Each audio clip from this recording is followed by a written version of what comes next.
Hello everyone, welcome to our YouTube channel keep it simple. आज के video में हम बात करेंगे भारत के फॉरेक्स रिजर्व्स के बारे में, जो कि पिछले 4 वीक से लगातार बढ़ रहे हैं और अब अपने 3 महीने के हाई पे पहुंच चुके हैं। तो आज के वीडियो में हम इस टॉपिक को डिटेल में डिस्कस करेंगे और ये भी बात करेंगे कि भाई हमारे रिजर्व्स बढ़ क्यों रहे हैं और नॉर्मली किन कारणों से रिजर्व्स बढ़ते और घटते हैं। और आगे बढ़ने से पहले अगर आपने अभी तक चैनल को सब्सक्राइब नहीं किया है तो प्लीज सब्सक्राइब करके हमें मोटिवेट कीजिए।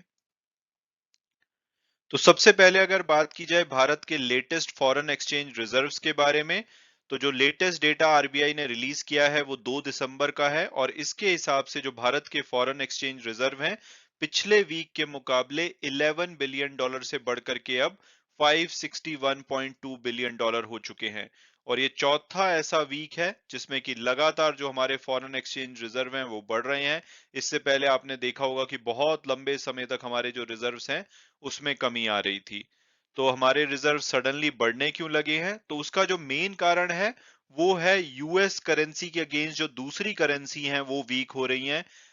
जैसे कि आपको पता ही होगा कि जब हम अपने फॉरेन एक्सचेंज रिजर्व रखते हैं तो उसमें जो सबसे बड़ा पोर्शन होता है वो फॉरेन करेंसी असेट्स का होता है, जिसमें कि ज्यादातर यूएस डॉलर होते हैं। लेकिन इसके अलावा हम ग्रेट ब्रिटेन पाउंड्स, जैपनीज येन और यूरो में भी अपने फॉरेन एक्सचेंज रिजर्व्स रखते हैं।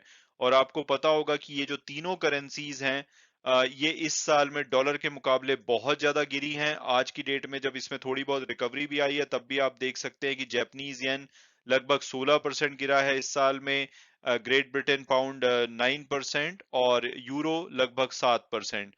तो इस वजह से क्या होता है कि जो फॉरेन एक्सचेंज रिजर्व हम इन करेंसीज में रखते हैं तो बैठे बैठे उनकी वैल्यू गिर जाती है।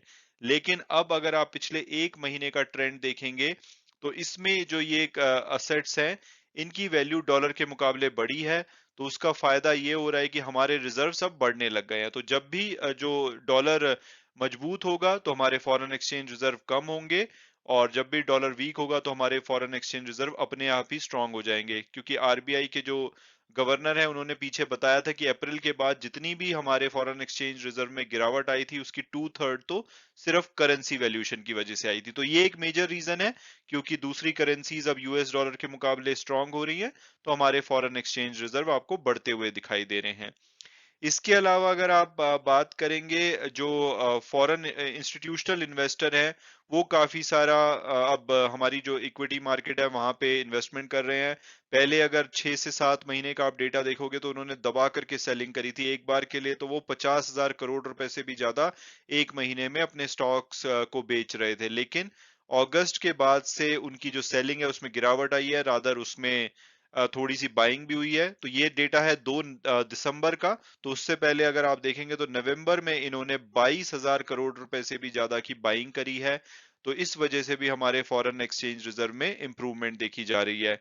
और ये फॉरेन इंस्टीट्यूशनल इन्वेस्टर बाइंग क्यों कर रहे हैं?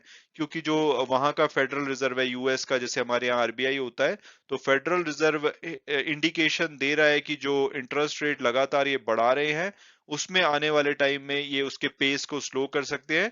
तो इस वजह से जो इन्वेस्टर हैं वो अब रिस्की एसेट्स में इन्वेस्टमेंट कर रहे हैं। तो इसका नतीजा हमारे जो फॉरेन एक्सचेंज रिजर्व है उसमें भी दिखाई दे रहा है। और इन सब के अलावा आपने देखा होगा कि जो आईएनआर है वो भी डॉलर के मुकाबले स्ट्रांग होने लगा था। तो ऐसे में पीछे क्या कर रहा था आरबीआई की, लगातार रुपी खरीद रहा था ताकि बहुत ज्यादा हमारा रुपया ना गिरे। लेकिन अब सडनली रुपी स्ट्रांग होने लगा था तो उसको भी वॉलेटिलिटी को थोड़ा सा कम करने के लिए, क्योंकि जब रुपी स्ट्रांग होता है तो हमारे एक्सपोर्टर को नुकसान होता है। तो उस वजह से आरबीआई ने पीछे यूएस डॉलर की भी बाइंग करी है स्पॉट मार्केट से। और ये भी रीजन है कि हमारे फॉरेन एक्सचेंज रिजर्व बढ़े हैं। तो ये कुछ कारण है जिसकी वजह से हमारे फॉरेन एक्सचेंज रिजर्व में वृद्धि देखी गई है। ओवरऑल अगर हम नवंबर 4 से दिसंबर 2 के बीच में यानी कि 4 वीक में ये लगभग 31 बिलियन डॉलर से भी ज्यादा बढ़े हैं। और आज की डेट में जितने हमारे पास फॉरेन एक्सचेंज रिजर्व हैं उस हिसाब से हम 9 महीने का जो हमें इंपोर्ट करना होता है, दूसरे देशों से सामान खरीदना होता है, आराम से खरीद सकते हैं। और अब अगर बात की जाए कि भाई नॉर्मली जो फॉरेन एक्सचेंज रिजर्व है इसमें बदलाव कैसे आता है, यानी कि ये बढ़ते और घटते कैसे हैं, तो इसके प्राइमरली 4 कारण होते हैं। सबसे पहले तो जब आरबीआई फॉरेन एक्सचेंज को परचेज करेगी तब फॉरेन एक्सचेंज रिजर्व बढ़ेंगे, और जब इनको बेचा जाएगा तो ये फॉरेन एक्सचेंज रिजर्व गिरते हैं। आपको याद होगा कि रुपी को बचाने के लिए लगातार आरबीआई ने जो हमारा फॉरेन एक्सचेंज है उसको स्पॉट मार्केट में बेचा था, जिसकी वजह से फॉरेन एक्सचेंज रिजर्व में लगातार कमी आ रही थी। दूसरा कारण होता है कि जो ये फॉरेन एक्सचेंज रिजर्व है, हम किसी तिजोरी में तो ऑब्वियसली रखते नहीं है इसको, दूसरे कंट्री के जैसे कमर्शियल बैंक हो गए वहां पे इन्वेस्टमेंट करते हैं, और इसके अलावा दूसरी जो कंट्री के बॉन्ड्स वगैरह खरीदते हैं, तो ये हमेशा डिप्लॉय रहते हैं, इन्वेस्टेड रहते हैं, तो उससे भी हमारे को इनकम आती है, जिसकी वजह से हमारे फॉरेन एक्सचेंज रिजर्व बढ़ते हैं। इसके अलावा अगर हमें कोई एड आती है बाहर के देशों से, कई बार सेंट्रल गवर्नमेंट को जैसे यूएस से हो गया, यूके से हो गया, कुछ एड आती है, तो उससे भी फॉरेन एक्सचेंज रिजर्व बढ़ते हैं। और इसके अलावा जो मेन कारण होता है वो होता है रीवैल्यूएशन ऑफ द असेट।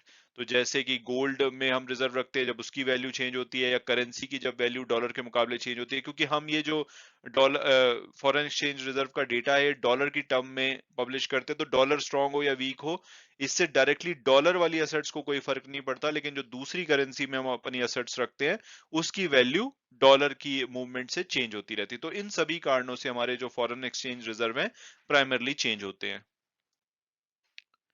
और अब अगर दूसरे कंट्री के मुकाबले हमारे फॉरेन एक्सचेंज रिजर्व देखे जाएं, तो भारत अभी पीछे छठे नंबर पे आ गया था, क्योंकि हमारे रिजर्व लगातार कम हो रहे थे, बट अब इसमें इंप्रूवमेंट हुई है। अब हम पांचवें नंबर पे हैं, हमारे से ऊपर आपको चाइना, जापान, स्विट्जरलैंड और रशिया दिखाई देंगे। और यहीं अगर कंपैरिजन के लिए हम पाकिस्तान को देखें, तो पाकिस्तान के पास सिर्फ 6.7 बिलियन डॉलर के फॉरेन एक्सचेंज रिजर्व बड़े हैं। इनके फॉरेक्स के मामले में हालत बहुत ज्यादा टाइट होती जा रही है। इनकी जो रैंक है ओवरऑल, जैसे भारत की 5th रैंक है, इनकी 80 से 85 के बीच में रहती थी, लेकिन अब ये 92 हो चुकी है। तो इनके पास तो मुश्किल से एक महीने के आसपास का ये इंपोर्ट करने का फॉरेन एक्सचेंज रिजर्व बचा है। मैं उम्मीद करता हूं कि आपको ये वीडियो पसंद आया होगा और आपने कुछ नया जाना होगा। Thanks so much for watching the video and God bless you all.